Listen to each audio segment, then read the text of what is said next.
Fala pessoal, eu vejo que as pessoas têm muita dificuldade com matemática financeira e eu vou dar aqui umas dicas de como você vai fazer esses cálculos básicos ainda, para começar. Então vamos imaginar que você tem uma carteira que tem R$100, tá bom? Que ela teve uma rentabilidade de 10%. Qual que é a pergunta aqui? Qual que é o valor final da sua carteira ao período de um ano, para começar, tá? Então como é que você faria essa conta? Se você tem uma carteira que ela tem R$100 e você fosse fazer essa conta na mão mais difícil, você sabe que você teve R$100 no começo e que sua carteira rendeu 10% desses R$100, tá? Então, você faria a conta 10% dos R$100, lembrando sempre de transformar a porcentagem em número, então ficaria R$100 mais 10 sobre 100 vezes esses R$100. E aí, aqui vem a sacada. Se você transformar isso numa fórmula, ou seja, pegar o 100 que está dos dois lados, você vai ter uma fórmula do tipo R$100 vezes 1 mais 10 sobre 100, que é a rentabilidade. Então, isso aqui é um jeito de você transformar o processo em fórmulas, porque assim, nesse formato, você consegue calcular para todos os anos. Essa conta aqui é fácil de calcular, né? R$100 mais 10 sobre 100 dá 110. Beleza. Se a gente fosse calcular o segundo ano aqui, como que ficaria?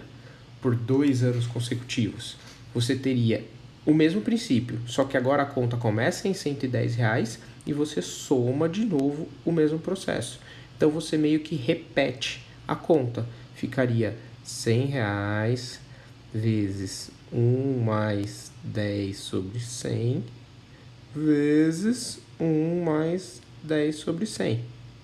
Que aí você pode reduzir isso para simplesmente R$100, 1 mais 10 sobre 100 ao quadrado, tá? Então você consegue entender que aqui atrás a gente estava num elevado a 1 e aqui a gente está elevado a 2 e assim vai. Então se a gente for pensar para x anos, a gente vai ter uma conta que vai dar no formato 100, 1 mais 10 sobre 100 elevado a x anos, tá? Então é assim que você vai calcular a sua rentabilidade. No somatório, quando você está fazendo positivo, é muito mais fácil. Agora vamos ver como é que fica no negativo, quando você tem prejuízos. Quando a conta é negativa, o princípio é o mesmo, tá? Então, se você tem os mesmos R$100 e você agora perdeu 10%, você perdeu 10% de R$100. Então, o mesmo princípio se aplica. Primeiro, lembre sempre de transformar isso em número, tá? Para a conta não ficar perdida. Então, e transforma na fórmula da mesma forma. Você vai ter 100 vezes 1 menos a rentabilidade, tá? E é assim que você faz. Se você for replicar o mesmo conceito, para um ano é isso, para 2 anos é a mesma coisa, 1 menos 10, 100 vezes 2, e para x anos é o mesmo princípio. Beleza? Mas agora vem a grande sacada. O que acontece se você tem uma conta que acontece as duas coisas ao mesmo tempo? Você tem a subida e a descida acontecendo sequencialmente.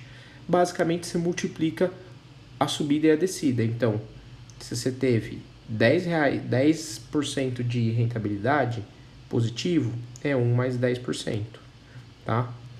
Vezes 1 menos, sei lá, 5% de prejuízo.